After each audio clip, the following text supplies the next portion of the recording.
반갑습니다. 이제 제법 봄 기운이 느껴집니다. 추운 겨울을 지나 봄으로 넘어가는 시기가 되면 자연의 변화에 맞춰 우리 마음과 몸도 여러 가지 설레임과 기대감을 갖게 되는 것 같습니다. 해마다 이맘때쯤이면 마리아의 집 목련나무에 꽃봉오리가 올라오는 것을 보게 됩니다. 그러면 왠지 모를 설레임과 기대감이 생기곤 합니다. 올해는 언제 꽃이 필까? 꽃이 피면 또 얼마나 하얗고 예쁠까? 여러분 마음속에도 하나님이 주신 좋은 기대와 소망이 싹트는 계절이 될 수 있기를 우리 주님의 이름으로 축복합니다. 오늘은 109편의 스토리를 따라 세계교회사 걷기 46번째 시간입니다. 오늘로 루터와 츠빙글리 이야기는 마무리되고 다음 시간부터는 우리 종교개혁가 칼뱅의 무대가 펼쳐집니다. 그럼 오늘 이야기 속으로 함께 들어가 보도록 하겠습니다. 츠빙글리는 로마 천주교회와의 싸움을 성공적으로 이끌었지만 교회 내부의 공격의 어려움을 겪어야 했습니다. 교인들 가운데 츠빙글리의 종교개혁에 불평하는 사람이 생겨난 것입니다. 그들은 성상들이 교회와 길거리에 버젓이 서 있는 것을 못마땅하게 여겼고 왜 당장 치우지 않고 그냥 두는 것인지 이해하지 못했습니다. 그래서 우상들을 망치로 깨버리려고 했습니다. 그러나 츠빙글리는 그런 사람들에게 다음과 같이 말했습니다. 성상들을 제거하는 것은 좋습니다. 그러나 우리는 시 정부의 결정을 존중하며 따라야 하니 기다립시다. 말씀과 기도로 자유하고 성상을 우상으로 예배하지 않는다면 좀 기다려도 해는 없을 것입니다.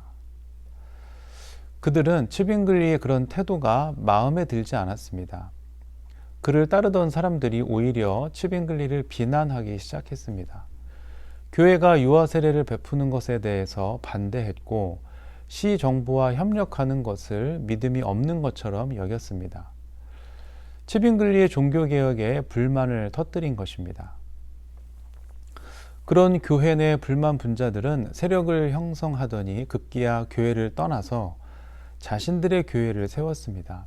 이것이 주후 1525년 쥐리히에 최초로 등장한 제세례파 교회입니다. 그들은 로마 천주교회에서 영세를 받은 사람들이 개신교회에서 참신앙을 고백하면 다시 세례를 베풀어야 한다고 주장했습니다. 그들은 교회를 극단적으로 개혁하려고 했습니다. 그리고 순수하고 완전한 교회를 만들려 했습니다. 또한 츠빙글리의 설교를 비난하고 그의 지도에 순종하지 않았습니다. 츠빙글리가 아무리 말씀을 가지고 가르쳐도 그의 권위를 떠나 자기들 마음대로 생각했습니다. 그럴수록 그들은 더 멀리 떠났습니다. 제세례파 교회는 츠빙글리의 영적 권위뿐만 아니라 시 정부의 권위에도 불복했습니다. 그들은 자신들이 가장 거룩하고 순수한 교회라고 자랑했습니다. 쥐리히 시정부는 제세례파를 용납할 수 없었습니다. 그들이 시 정부의 권위를 인정하지 않았기 때문입니다. 쥐리히 정부는 제세례파 그리스도인을 아주 엄하게 다루었습니다. 제세례파 지도자들을 파문하고 시에서 쫓아버렸습니다. 만약 다시 제세례파 사상을 전하면 사형을 시키겠다고 경고했습니다.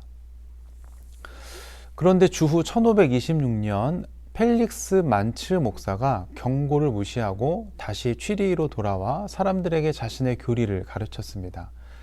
다음 해 시 정부는 그를 체포해 경고했던 것처럼 사형에 처했습니다.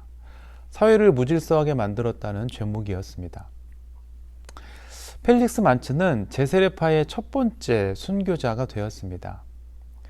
제세례파는 핍박을 받아도 수그러들지 않고 오히려 내부적으로 더 똘똘 뭉쳐서 자신들이 옳다고 확신했습니다.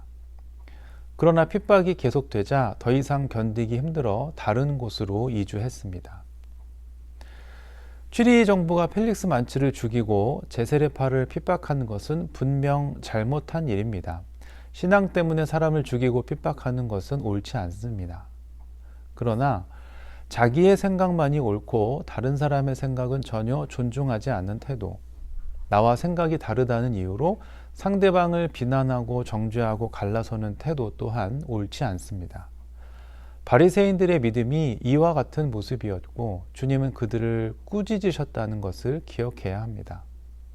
우리는 여기서 참신앙이란 어떤 것인지 생각해 보게 됩니다.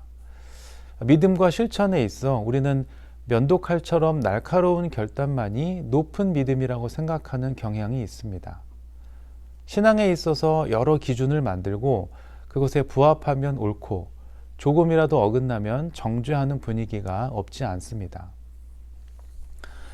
그러나 개인을 지나치게 극단으로 몰아가는 것은 좋은 신앙이라고 할 수 없습니다. 예수님은 가늠하다 현장에서 잡혀온 여인을 향해 사람들이 돌을 던지려 할 때 죄 없는 자가 먼저 돌로 치라고 말씀하시면서 그녀를 품어주셨습니다. 제자들이 예수님을 다 버리고 도망갔을 때에도 그들을 버리지 않으셨습니다. 죽을 때까지 주님을 버리지 않겠다고 맹세했던 베드로가 주님을 부인하고 저주했을 때 꾸짖지 않으셨습니다. 부활하신 후 다시 만나 주셨고 기회를 주셨고 기다려 주셨습니다. 마가복음 9장에 보면 이와 비슷한 제자들의 모습이 나옵니다. 어느 날 제자들이 예수님의 이름으로 귀신을 내쫓는 사람을 목격합니다. 그런데 그들이 자기들을 따르지 않는 것을 보고는 그 일을 하지 못하도록 막았습니다. 제자들 눈에는 치유가 필요한 사람을 주님의 능력으로 고쳐준 것보다 자기들을 따르지 않는 것이 더 중요해 보인 것입니다. 그러나 그 이야기를 들은 주님께서는 오히려 그런 제자들의 편협한 행동이 잘못되었다고 말씀하시면서 바로잡아 주셨습니다. 사랑하는 성도 여러분, 오늘 우리 시대에도 우리 교회, 우리 교단, 우리 교파만이 진리라고 생각하면서 다른 교파와 교단을 무시하거나 정죄하는 모습이 있습니다. 심지어 같은 교회 안에서도 신앙의 색깔이 다르다는 이유로 함부로 대하고 비난하는 것을 볼 때가 있습니다. 성숙한 신앙은 내 생각만이 옳다고 여기는 편협함을 버리는 것입니다. 나와 다른 사람이라 할지라도 함부로 말하거나 비난하거나 정죄하지 않고 그 인격을 존중할 줄 아는 것입니다. 우리의 신앙과 인격이 주님을 더욱 닮아갈 수 있기를 주님의 이름으로 축복합니다.